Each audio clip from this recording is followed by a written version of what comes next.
Hi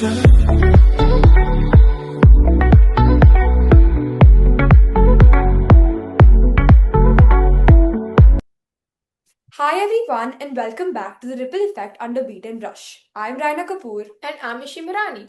Our guest today works at the intersection of science, empathy, and everyday parenting's realities. She is a pediatrician who has trained and practiced across both India and the UK. She is also a mother herself and someone living with type 1 diabetes, which gives her a uniquely layered perspective on chronic illness, caregiving, and trust in medicine. So today, we're not just talking about pediatrics, we're talking about listening, fear, confidence, and what truly supportive healthcare can look like for families. We're honored to welcome Dr. Sonal Mirani. Thank you so much for joining us. It's a pleasure. Thank you for having me. Thank you so much. Thank you. So, ma'am, you've worked with both the Indian and UK healthcare systems. From your experience, what differences in pediatric care stood out to you the most? Not just medically, but emotionally and culturally. That's a really nice question because ever since I've come back, it feels like I've been living between two worlds. But what struck me the most was in the medicine itself, because pediatrics at its core is evidence-based in most places, may not be mixed with experience, but it's evidence-based in most countries. So the real difference for me was the system around the child. So as you know, in the UK, the medical or the healthcare system is state and or government funded rather. Yeah. So it's very well structured. They've clear referral pathways. There is a lot of emphasis on safeguarding of children, a lot of mental health support.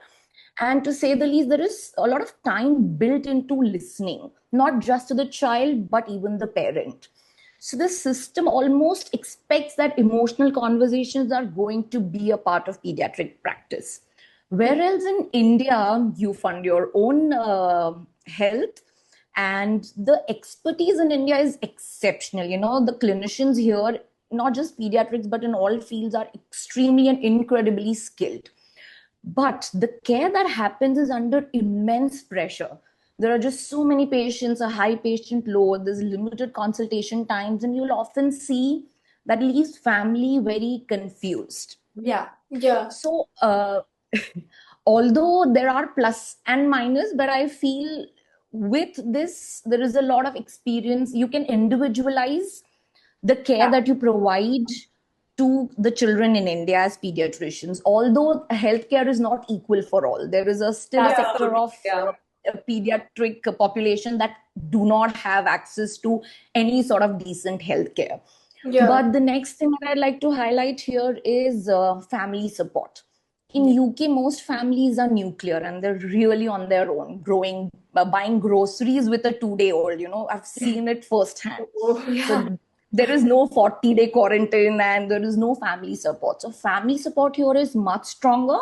In fact, grandparents and all the extended family, when you will see, they are very deeply involved in the child rearing and upbringing. Although this can be very reassuring for the parents of the child, but at the same time, it also means that you have to navigate with a lot of opinions and advice that you may not particularly like. And then we have this, sorry. No, we just say it. Yeah. So, and also there is this long held cultural practices that we want to practice, or your family would expect you to practice alongside medical advice. This really comes from a place of care and lived experience, but I've seen how these advices can go wrong. It doesn't always happen, but it does happen. So I feel those are the differences that I see every day. But this has made me understand that pediatric care is not just about diagnosing or treating patients. It's about understanding the family background, their culture, and what emotional load that they carry, and sort of meeting them where they are in all this. Yeah, that's really interesting, especially the emotional side of care. It highlights how treatment is never just about protocols, but also about expectations, family dynamics, and trust. So, so my next question is, as a doctor, was there something you understood intellectually but only truly felt emotionally after becoming a parent yourself? That's an interesting question, and I think I live with it every day. Since you already mentioned, I live with type 1 diabetes, so I have been a patient for far longer than I've been a pediatrician, to be honest. So I've always been very empathetic. Patients have always liked me, the nurses have always loved me.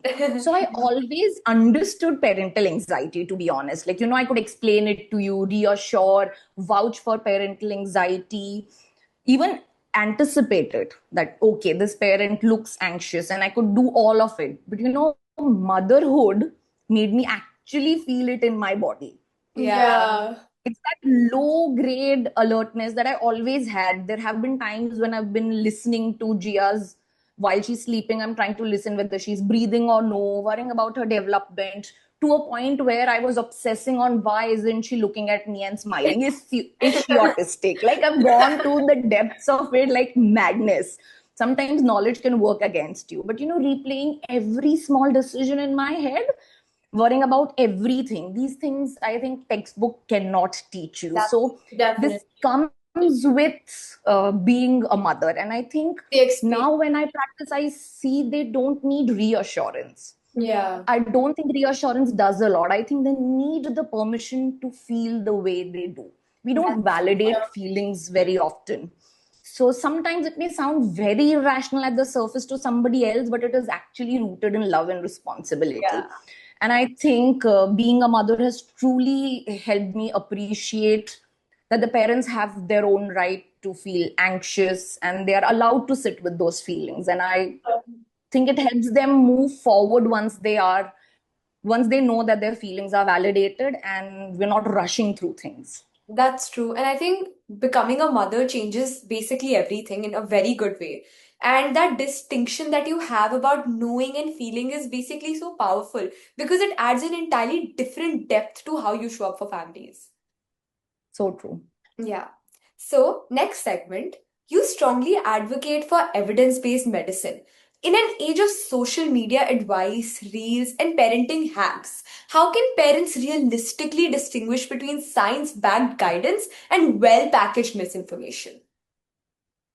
That is such a relevant question, and especially right now, I'd say, where information is so freely flowing. So, since you mentioned evidence based, I want to say that social media, in a way, has democratized information, which really can be empowering. But it has also blurred the lines between what is evidence, what is medicine, and what is an opinion.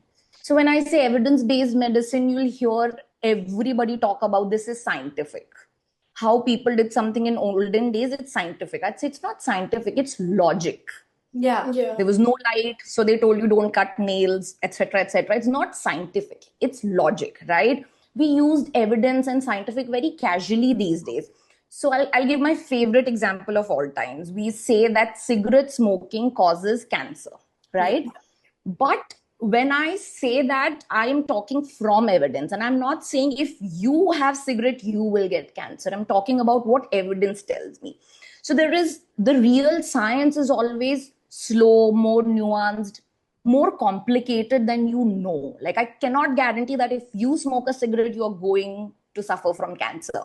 But that's what evidence shows. So based on the evidence, this is what you're supposed to do, right? So it's really, there is a lot of gray when it comes to evidence in science. Whereas misinformation, on the other hand, is very confident, urgent, and it's very emotionally triggering.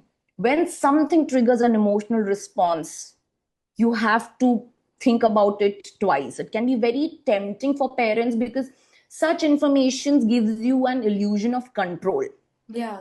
So I always encourage parents, and also tell people for all the parents that are watching this podcast, to always ask some questions like, who is giving this advice? What is their training? And you also have to keep in mind an important thing, that does this information acknowledge the fact that all children are different? Yeah. It cannot be one size fits all. So if something that you hear is heavily based on fear, guilt, or instant results and urgency, it's usually not rooted in science. Yeah, that's so true.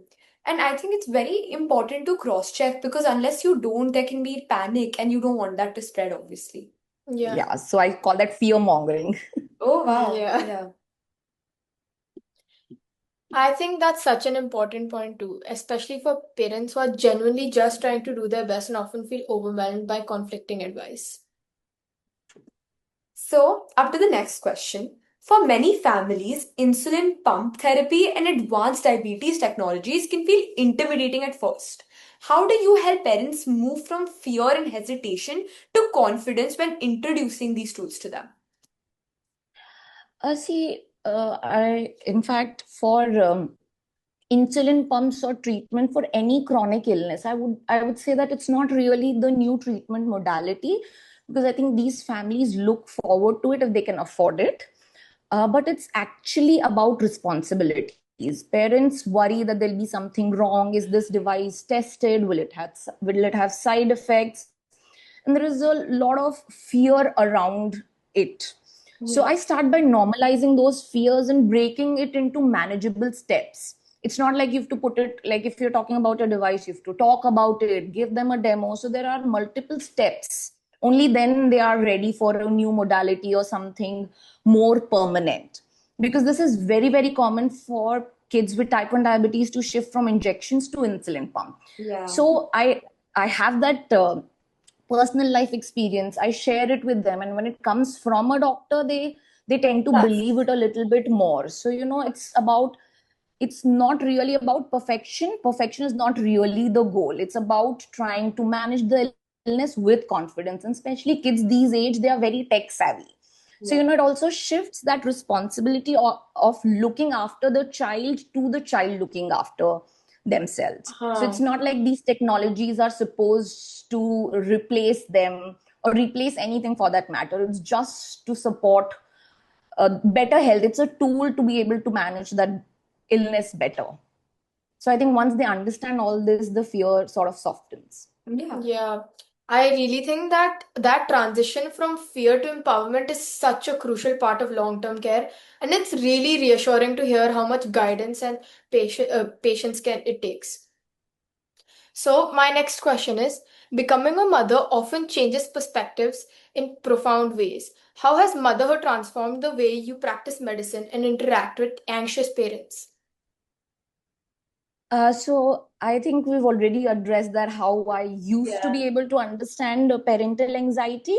But Yeah. I'd like to add that, motherhood has made me like motherhood and diabetes. I was always slow in understanding. I always believed in listening, but motherhood has specially slowed me down in best possible ways. So, now I try to listen more, because like I said, those feelings need to be validated, and sometimes it's pent up frustration that they can't express anywhere else. So I try to listen more, interrupt less, and judge less. So I've also learned that, anxious parents are not necessarily always difficult.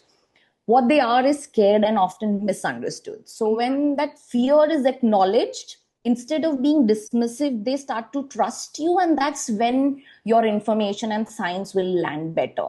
So I always say that, parents will remember how you made them feel longer after they forget what you prescribed.